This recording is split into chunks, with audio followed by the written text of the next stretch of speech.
자, 이제 평균의 시대가 가고 있다. 학교에서 했던 거. 학교에서 했지? 근데 독서가 오묘한 게 한두 번 봤잖아. 근데 또 보면은 내가, 이거 이런 내용 있었나? 기억이 잘 안 나는 것도 있어요. 그래서 독서는 여러 번 봐야 되거든? 진짜 하기 싫은 게 독서긴 해. 여러 번 본다는 게. 자, 처음 시작할 때 주어진 자료들을 대표하는 값으로, 대표하는 값. 그지? 밑줄. 평균의 개념이겠지? 바로 대표하는 값이야. 가장 유명하고 많이 활용되는 것이 평균이다. 한 집단을 평가할 때 또는 다른 집단과 비교할 때 평균은 유용한 수단이 된다. 예를 들어서 이제 학업 얘기했지만 그 수능 평균이 있어 분명히, 그지? 그러니까 이쪽 집단의 평균하고 이쪽 집단, 그러면 학교별로 뭐가 볼 수 있어? 그 수준 레벨을 볼 수 있는 거잖아.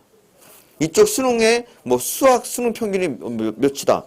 그러면 학교별로 레벨 차이를 볼 수 있으니까 다른 집단과 비교할 때도 좋지 뭐. 우리가 성적에서 많이 보는 거지. 한 집단 평가할 때가 또, 그지? 그렇고 우리가 평균 걷기 아까 내신 평균 얘기하잖아요. 평균 얘기 있네. 그러나 평균의 대상을 잘 반영하는 대표값이라고 판단하기 위해서는 전체 자료의, 자 이제 네모 칠 거야. 다양한 변수와 양상. 네모. 이 글의 포인트가 이거잖아.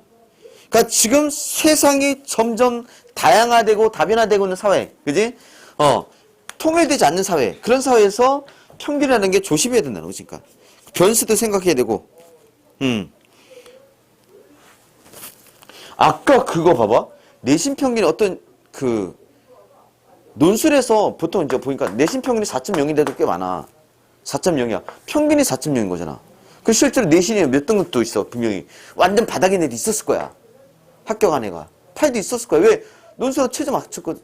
논술 되게 공부해서 원래 공부를 안 해도 글 잘 쓰는 애도 있어요. 아니면 수학만 뒤지게 잘하는 애도 있어요. 수리 논술 같은 경우는, 그치? 그러면 이거는 의미가 없잖아, 사실. 그러니까 우리가 내신 평균, 아까 논술 평균이 뭐 논술 전형이 평균이 4.00이라서 나는 8이니까 안 돼. 그건 아닌 거잖아. 그러니까. 그런 거지. 다양한 변수가 있어. 그럴 수도 있어. 진짜 공부를 뒤지게 못하는데 수학만 진짜 잘하는 애 있어. 거기 이제 약간 뭐랄까, 약간 그런 거 좋아. 딱 한 특정 분야만 좋아하는 애 있잖아. 그러니까 그런 거 있어. 자, 이런 점을 고려하지 않고 평균을 대표값으로 삼으면 여러 부정적 결과를 초래할 수 있다. 아까 얘기했던 그거야. 우리가 보는 거니까 평균. 예를 들어, 자, 또 놓칠게. 예를 들어 이번에도 얘가 있네. 얘는, 그지? 주방에서 일하는 한국인들의 평균 키에 맞추어 일률적으로 만들어지는 개수대는, 싱크대 얘기하는 거지. 모든 대상에게 평균에 따라 행동하라고 강요하는 것이다. 자, 밑줄. 평균에 따라 행동하라고 강요. 평균은 이런 부작용이 있는 거지. 그지? 거기에 맞추라고 하는 거지. 근데 그렇다고 해서 사람이 키를 바꿀 수는 없잖아. 그러니까 이렇게 만들어진 개수대는 많은 사람들이 이용해서 불편을 느끼게 된다. 이는 그리스 신화에 나오는 프로크로스테스의 침대 같은 것이다. 자, 그리스 신화 밑줄 치고, 자, 그리고 뭐뭐와 같은 것이다. 그러니까 이것도 비유적 표현이라고 볼 수 있는 거지. 비유적 표현. 그리고 이 그리스 신화는 친숙한 이야기지. 그래서 뭐니? 흥미를 유발할 수 있는 부분이고. 그리스 신화 흥미 유발하는 부분이고. 독자 흥미를 유발하지. 이런 신화가 있네. 프로크로테스는 통행인들을 침대에 누인 후에 키가 작으면 발을 잡아 뻗고 키가 크면 발을 잘랐다니까. 다 뭐야? 이게 평균에 따라 맞추도록 강요하는 거에 대해서 이제 비유한 거지. 자, 첫 번째 문제는 도입부기 때문에 그렇게 뭐 중요한 거 많은 건 없어. 그러니까 다 뻔한 내용이고. 근데 밑에 내가 미리 깔았지. 숫자를 봐봐. 밑에 30, 40, 50, 70, 70, 70, 그 다음에 100, 200, 그 다음에 300, 1000을 깔았지? 그지? 뭐야, 이거? 뭐냐? 이거 숫자를 뭘로 할까? 이걸 뭐라고 생각할까? 그냥 뭐 수입이라고 생각해, 수입. 한 달 수입? 그러기에는 너무 적은데, 이쪽은? 이거 평균이 얼마야? 평균이 얼마? 벌써 나와? 진짜? 나왔어? 내가 저거, 나 방금 순간 바보였어. 내가 저걸 놓고서는 난 나만 있다고 생각한 거야. 근데 평균이 193이래. 193. 평균이 193. 그러면 우리가 이 집단을 평균 수익을 193으로 해놓으면은 완전히 잊혀지는 거야, 이거는. 얘도 어때, 완전히? 이상해지는 거지, 완전히. 그치? 그래서 우리의 집단을 이걸로 판단하면 어때? 다 이게 잊혀지는 존재가 된 거야, 사실은. 근데 최빈수는 뭐야? 그치? 가장 많은 거. 얘가 저기 그래서 30이야. 그 중앙값은 뭐냐면 이제 중앙값이 별표야. 평균하고 최빈수는 다르거든. 중앙값이 뭐냐면은 양 사이드부터 하나씩 들어가면 되는 거야. 그지? 진짜 이게 중간이지. 그래서 30 들어갔고 1000 들어오고 양 사이드 들어오는 거지. 40 들어오고 300 들어오고 50 들어오고 200 들어오고 70 들어오고 100 들어오고 가운데 어차피 70밖에 없잖아. 그지? 그래서 70이 뭐가 돼? 중앙값이 되는 거지. 그러니까 이 집단의 중간은 뭐니? 70이라는 거지. 그러니까. 책에 나온 거지? 그래서 뒤로 넘겨볼까? 자, 이 글이 특이한 게 우리가 지난주에 한 거 다르게 뭐가 있어? 그 소제목이 하나씩 달려있지? 평균을 대표값으로 사용하면 오해가 생기는 경우가 있다. 자, 평균은 대표값이 아니다. 대표값 이거 사이시옷 알아? 이게 사이시옷 이거는 그냥 여담이란데 대표가 있고 값이 있잖아. 근데 합쳐보면 이게 무슨 소리나? 뒤에 된 소리 나지? 그치? 그때 요렇게 붙이는 거 이게 사이시옷이거든? 근데 이게 우리말이야. 값은 한자어가 아니야. 두 개 중에 하나는 무조건 우리말이 되거든. 근데 얘는 당연히 한자어고. 그지? 이건 우리말이. 그래서 하나가 어쨌든 우리말이니까 시옷을 붙일 수 있는 조건이 되는 거고. 대표값이 이렇게 써요. 약간 이런 느낌? 만두 있지? 이건 한자어다. 우리말 아니다. 우리는 만두가 원래 없었으니까. 우리말이지? 만둣국 얘도 된 소리 나지. 그래서 우리가 원래 이렇게 주는 거거든. 순댓국도 마찬가지고. 원래 이렇게 주는 거야. 여담. 혹시 모양이 이상한가 오탄가 막 이렇게 생각할까봐 대표값. 이거 그렇게 잘 안 쓰거든 사람들이. 니네는 정신적으로니까 이런 것도 신경 써. 괜히 이상하게 이거 시옷 안 썼다고 뭐 감점할 수 있는 거니까. 자, 대상의 다양성을 고려하지 않고 평균값을 사용하여 사실을 부정확하게 전달하는 경우가 많아져. 문제 이건 다 알아. 그지? 누구나 알지. 이건 당연한 거야. 이것만 봐도 알아. 그지? 다음에 그래프를 보면 대칭 분포에서는 평균값, 최빈수, 중앙값이 일치하거나 거의 유사하여 평균을 사용했을 때 오해할 가능성이 일어날 가능성이 적다. 이 표를 봐야 되는데. 이거 그냥 내가 그림 그릴게. 이거 그림인 거 알지? 이거 하고 뭐였어? 이거였지? 그지? 요거는 여기 일치한다는 거야, 이게. 가운데. 대표값, 평균값, 최빈수가 일치한대. 근데 문제는 뭐냐? 얘는 이렇게 되지. 여기가 뭐야? 최빈수. 이게 왜냐면 제일 많으니까. 근데 평균은 어디로 가고? 여기로 가고. 중앙값은 여기로 가고 평균값은 오히려 여기로 떨어진다는 거니까. 이거 보면 알겠지만 진짜 여기서 뚝 떨어지지? 끝에서. 다음에 그래프 보면 그래서 다시 한번 읽을게. 대칭 분포에서는 이게 대칭 분포야. 왜 대칭이냐? 양쪽 오른쪽 이제 양 일치하니까. 이게 대칭이라는 게 그거 알지? 양쪽 접을 수 있는 게 대칭이야. 접을 수 있는 거. 거의 왼쪽 오른쪽 일치하는 거. 대칭 분포에서 분명히 문제가 없다는 거지. 그러니까. 대칭 분포에서. 그런데 이게 오른쪽 꼬리 부분, 봐봐. 이게 꼬리지 맞지? 오른쪽 꼬리지? 오른쪽 꼬리 부분에서는 오른쪽 꼬리 쪽 이차값들의 크기와 빈도에 따라서 최빈수, 중앙값, 평균값 차이가 나게 된다. 평균값에서 빈도가 가장 높다고 생각하기 쉬운데, 그러니까 자 밑줄 칠게. 평균값에서 빈도가 가장 높다고 생각하기 쉬운데 이거 밑줄 칠게. 사람들이 흔히 하는 착각이라는 거지, 그러니까. 그지? 진짜 그렇게 생각해. 평균이 190이라는 사람, 이라고 얘기하면 사람들은 이게 제일 많다고 생각해. 근데 실제로 194이 제일 많은 게 아니라 뭐가 제일 많았어? 70이 제일 많았지. 평균에서 너무 많이 떨어졌지, 근데. 그지? 그래서 이 경우에는 최빈수, 최대 빈도수, 평균값이 다르기 때문에 오해가 생길 수 있다. 오른쪽 꼬리 부분은 소득 재산 등을 나타내는, 자, 밑줄. 소득 재산 등을 나타내는 자료 밑줄 칠게. 자, 그래서 이게 뭐야? 이거. 소득재.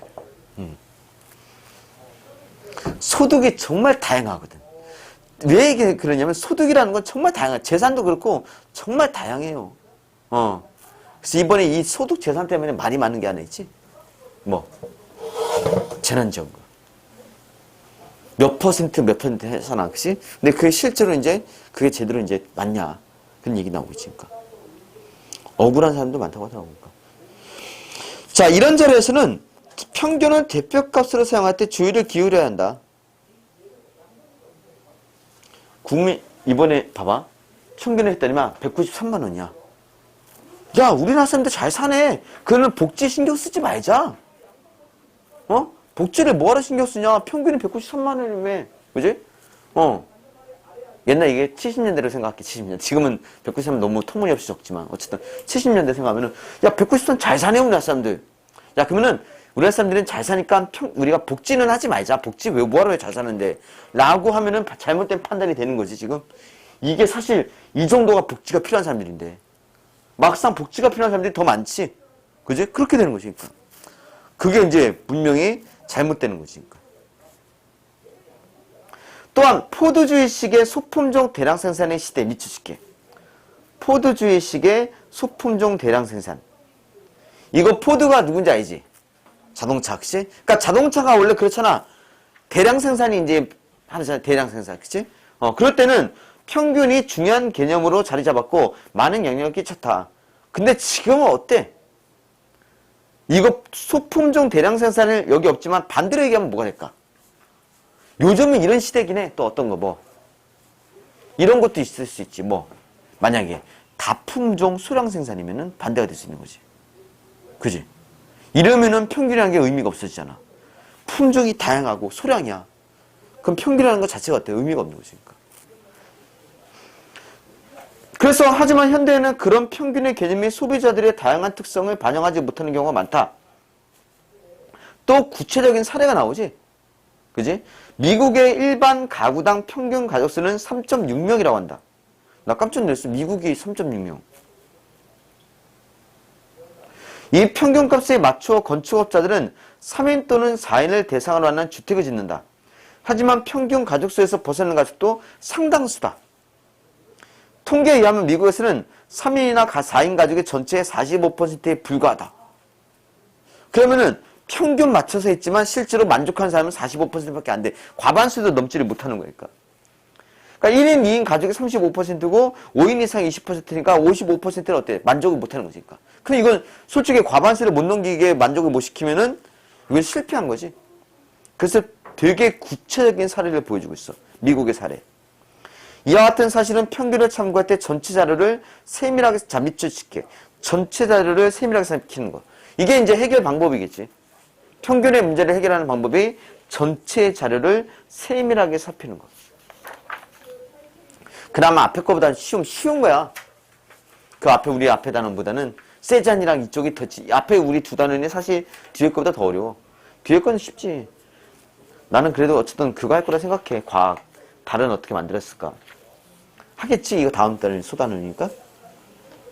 그 정도는 하겠지. 그 다음이 뭐냐면은 니네 학교에서는 작년에 근데 밀리미터파는 시험을 안 봤었거든? X쳤잖아, 지금. 예덕 선생전은 시험 봤고, 거기까지가 중간고사 시험범이었어요. 완전 달라, 지금. 예덕 선생전까지, 난 그래서, 예덕 선생전까지 시험 보지 않을까 생각 들어. 예덕 선생전까지는. 허생 건데, 이걸, 박지원 건데, 박지원이 허생전 쓴 박지원 건데, 안 하기에는 좀 아쉬울 것 같고, 내 예상에 맞을 수도 있어. 자, 다음 페이지, 이번엔 자료의 범위를 보자.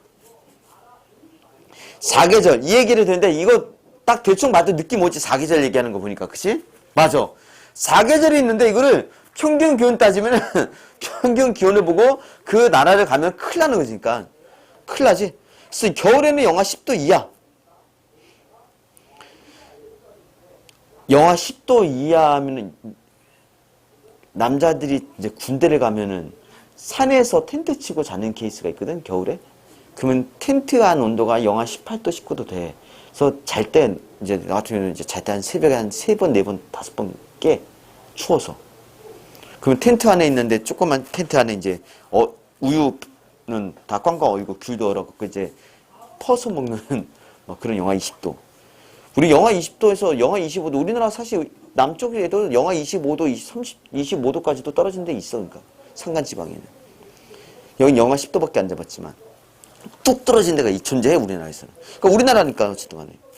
여름에는 30도 이상. 그렇지. 이거 뭐야 데프리카 거기 보면 38도 뭐 이러니까 그지?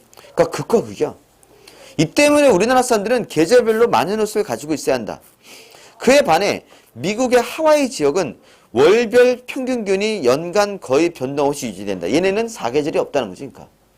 그러면 얘네는 하와이 지역은 평균 기온이라는 게 의미가 있는데 우리는 평균 기온이 의미 없는 이유가 뭐 때문이라고? 다양성. 한마디로 다양성 때문에. 모든 평균의 문제를 일으키는 건 다 뭐야? 다양성 때문이야. 다양성. 그래서 보통의 경우는 반팔옷으로 대부분의 시간을 지낼 수 있다.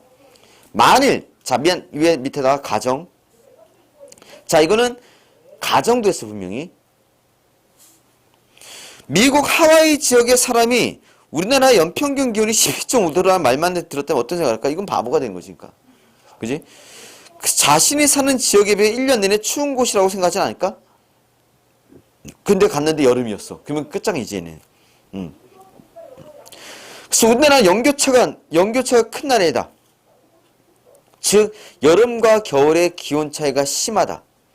이를 연평균 기온만으로는 알 수가 없다. 그래서 우리는 연교차, 다양성, 계절의 다양성이 크기 때문에 분명히 평균은 의미가 없다. 그리고 1월부터 2월까지 월별 평균 기온을 알고 월별 기온 차이를 파악해야 여름과 겨울의 기온 차이를 느낄 수 있다. 그런데 문제는 뭐냐? 또 나오지. 자, 월별 평균 기온을 알고 밑에다가 밑줄 치고 이렇게 적어. 월별 평균 기온을 알고 밑줄 치고 밑에다 적어. 그래도 해결 안 됨. 그렇게 적으면 돼.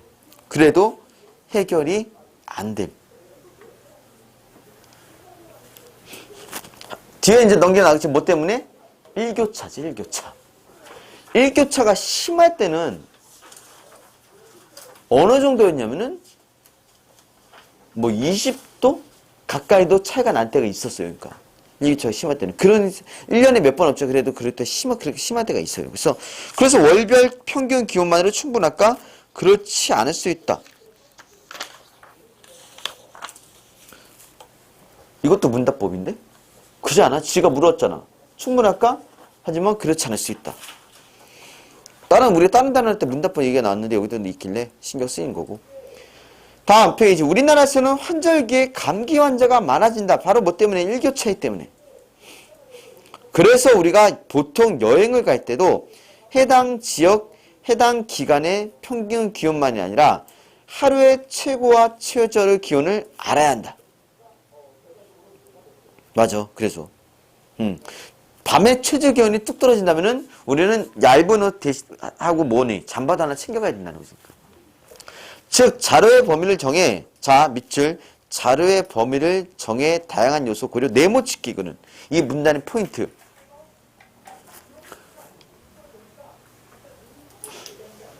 그래서 여기서 말하는 범위는 뭐야? 월도 되고 일도 되고, 그지? 그런 범위를 정해야 된다는 거지. 월만 정해서 되는 게 아니라 범위가 월만 돼서도 안 되고, 그지? 일도 봐야 된다는 거. 그 다음 값의 크기에 따라 범주를 구분하여 자료를 살피자라는 소제목 나왔지. 자, 자료의 범위를 정했으면 아까 범주, 자료에서 평균 개념으로 포착하기 어려운 요소들까지 살필 수 있어야 한다. 밑줄. 평균 개념으로 포착하기 어려운 요소들까지 살필 수 있어야 한다. 여기 이제 야구선수 얘기 나오거든. 이를테면 자료를 크기에 따라 적당한 범주로 구분하고 범주별로 반복되는 횟수나 값을 파악. 자, 예를 들은 거 볼게. 예를 든 거 보고 다시 돌아가자. 직업 야구 선수들의 연봉을 살펴보자. 야구 선수들 중에는 최대 연봉이 수억 원에 이르는 선수도 있고 그와 현격하게 차이가 나는 선수도 있다. 실제로 이대호가 아마 내가 알기로는 최고 연봉 받는 걸로 알고 있거든. 걔가 계약을 100억 이상을 계약했거든. 4년에 100억인가 그렇지? 100억 이상. 그럼 4년에 150억이면은 1년에 얼마? 1년에 15억이야. 근데 실제로 이 프로야구 선수 중에서 롯데에 있는 여선수 중에도 연봉이 1억이 안 되는 선수들이 존재한다고. 그러니까. 뭔 얘기인지 알지? 근데 메이저리그는 또 거기도 되게 심한 걸로 알고 있는데 거기는 일단 예를 들어서 유현진이 연봉이 200억인가 되거든? 200억? 그지? 근데 연봉이 걔네도 뭐 몇 억밖에 안 되는 애도 있어. 걔네한테는 어쨌든 메이저리그는 그래도 센 편이야. 우리나라보다 훨씬 나. 근데 그래도 그러면 그것도 차이가 엄청나게 큰 거잖아. 그래서 프로야구 얘기가 프로야구 쪽이 이제 프로 스포츠 쪽이 원래 또 이게 격차가 되게 크거든. 연봉 차가. 너 롯데 좋아하는구나. 아, 야, 너 어디야? 아, 그래? 난 두산이야. 두산 내가 이제 오비베어스 80년대부터 팬이거든. 난 역사와 어떤 그런 SK를 내가 되게 싫어했는데 왜 싫어하는지 알아? 옛날에 SK가 두산 발목 많이 잡았어. 그 한국 시리즈나 이런 데서 여러 번 잡았어. 두산이 좀 잘 나가기 전에는 정말 SK가 왼수처럼 앞에서 너무 많이 가로막았고 추신수는 얼마 받을? 걔 거의 안 받는 거의 서비스 천원 주는 거 아니야? 27억 받았어요. 추신수는? 10억 기부하고. 그러니까 아씨 그래서 야구 선수 예를 든 거야. 다른 거보다 이게 딱 좋아. 그래서 평균 연봉 1억이라 치자. 그러면은 지금 만약 그렇다 치더라도 3천만 원 미만을 받는 선수의 비율이 매우 높을 수도 있다. 이건 너무 오바고 이 정도까지는 안 돼. 연봉 3천만 원은 안 돼. 그러면 이거는 얘 야구 장비 쓰는 데는 돈 엄청 들거든. 야구 선수 돈 많이 써야 되거든. 쓰는 것도 많아. 이와 같은 평균만으로 야구 선수들의 연봉을 이해하면 사실을 정확하게 이해하지 못해서 우려가 있다.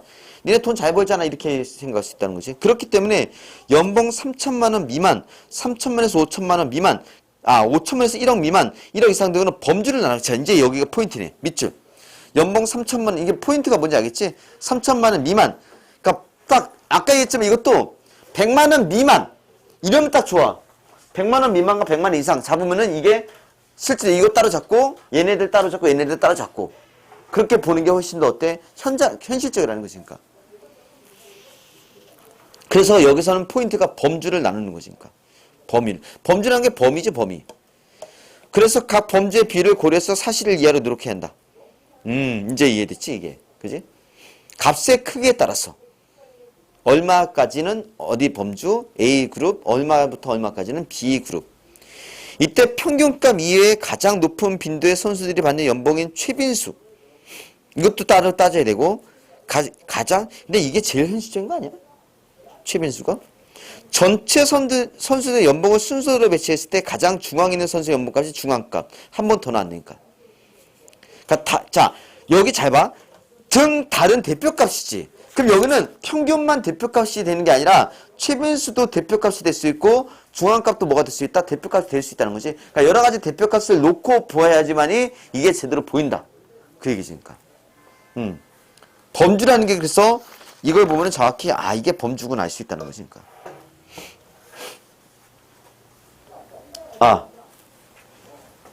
이게 마이크 제대로 들리는지 하는 거야 이게.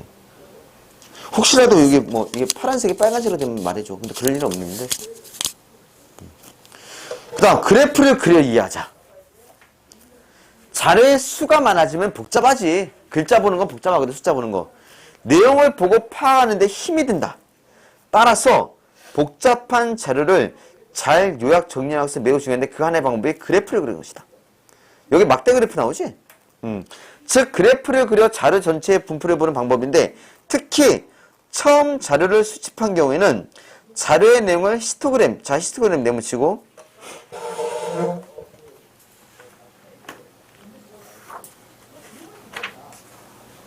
여기 이제 이거 히스토그램이지? 우리 책에 있는 거. 그래서 이게 딱 보면 연봉 범주 나눴고 이걸 히스토그램 이제 표를 이제 보여주니까 이해가 쉽다 이거지니까. 자, 즉 그래프를 그려 자료 전체의 분포를 보는 방법인데 특히 처음 자료를 수집한 경우에는 자료의 내용을 히스토그램으로 그려 자료의 전체적인 분포 모양을 보는 것이 효율적이다. 히스토그램은 연속형 자료의 분포를 표현하는 데 널리 사용하는 방법으로 자, 밑줄 연속형 자료 분포. 아까 여기는 책에는 연봉 순서가 이렇게 연속적으로 나오지? 근데 이게 뭐냐? 월별 순서도 될 수 있고 1월, 2월, 3월, 4월 이렇게 볼 수도 있고 또 그러니까 월별 평균 기온 이렇게 다 그릴 수도 있잖아. 또는 연도별. 그것도 볼 수 있고. 연속형. 자료를 일정한 범주에 따라 구분하고 그 각 범주에 속한 자료의 수인, 빈도를 높이로 나타낸다. 자, 잘 들어. 밑줄쳐. 각 범주에 속한 자료의 수인, 빈도를 높이로 나타낸다. 네모. 빈도를 높이로 나타낸다.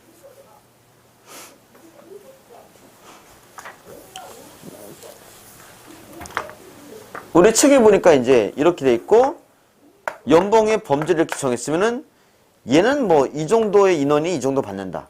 얘는 이 정도 인원이 이 정도 받는다. 그지?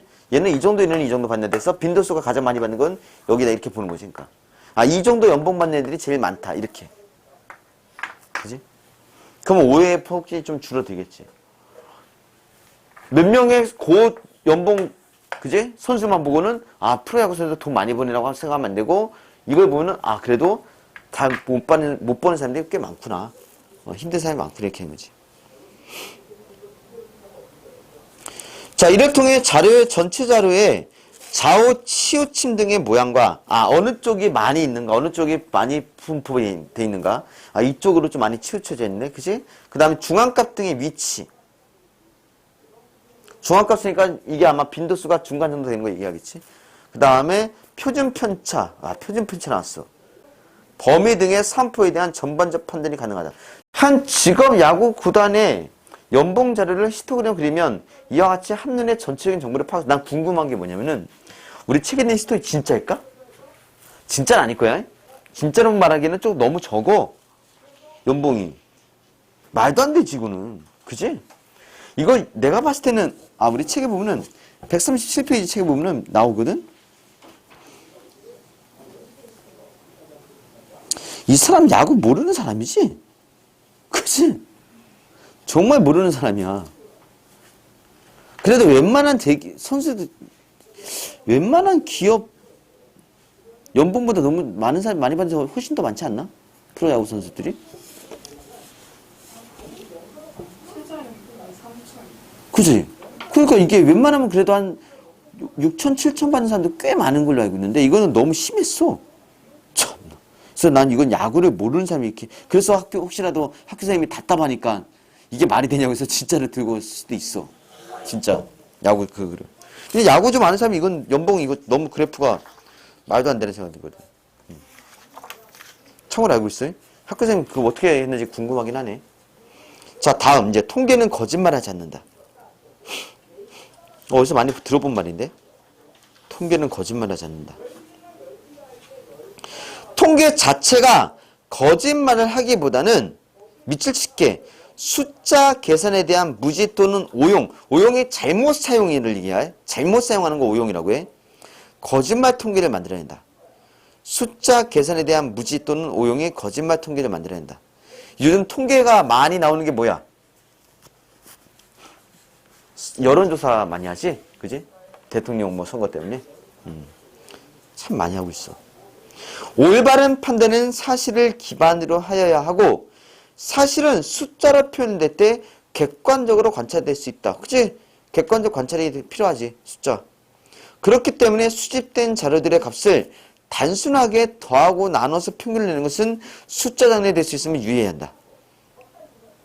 너무 뻔하고 당연한 얘기고 평균은 편리한 방법으로 다양하게 사용될 수 있지만 대표값으로 잘못 사용되면 자 밑줄 칠게 그래서 대표값으로 잘못 사용되면 사실을 정확하게 판단하지 못하게 하는 가능성이 매우 높다. 이거 밑줄 칠게.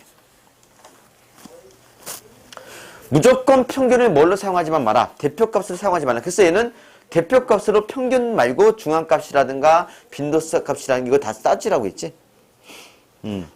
그게 하고 싶은 얘기고 현대사회는 점점 더 많은 변수들에 의해 다변화 변수들에 의해 다변화도 네모칠게. 평균의 시대가 가는 이유가 이것 때문이지. 중요한 말이지. 그래서 사실은 제목이 평균의 시대가 가고 있다잖아. 그럼 평균의 시대가 가고 있는 그 이유, 가장 근본적 이유가 이거야. 그래서 더 많은 변수들에 의해서 다변화되기 때문에. 그래서 중요한 말이지 이게. 변수들에 의한 다변화. 다양한 변화. 이런 평균의 시대가 가고 있으면 나타낸다. 자, 주제 나왔지. 따라서 평균값을 이용하기에 적절한 상황과 적절하지 않은 상황을 파악하고 밑줄. 적절한 상황과 적절하지 않은 상황 파악. 그러니까 모든 상황에 평균값을 쓰면 안 된다. 평균이 필요할 때와 필요하지 않을 때 적절한 상황 파악하고 전체 자료를 세분하여 아까 범주를 주지. 이 세분화한 게 한마디로 범주를 나누는 거 생각하면 돼. 이해하고 분석하는 태도를 지는 것이 매우 중요하다. 통계는 거짓말하지 않지만 그걸 잘 모르거나 잘못 사용해서 거짓을 만들어낸다. 그 다음 끝! 끝이네 이게. 그러니까 이게 지난주 거 내용보다는 별로 안 복잡해. 단순해. 필요한 게 딱 포인트가 잘 잡혀있고. 근데 여기서 질문 하나 할까? 이 글의 종류가 뭐야?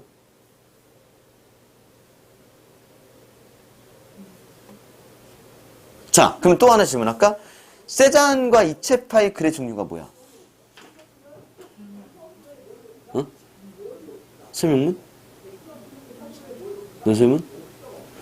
그러니까 재밌지. 그러니까 우리가 다 했지만 막상 글의 종류, 학교에서 다 했을 텐데 글의 종류는 모르지. 근데 그 글의 종류가 되게 중요한 거 알지? 그래서 내가 일부러 지금 놔뒀어. 좀 이따 이제 왜냐면 이제 다 이거 지문 끝내고 이제 그거 봐야지. 앞에 이론. 그거 한번 쫙 세잔부터 해서 살펴서 이제 다시 오려고.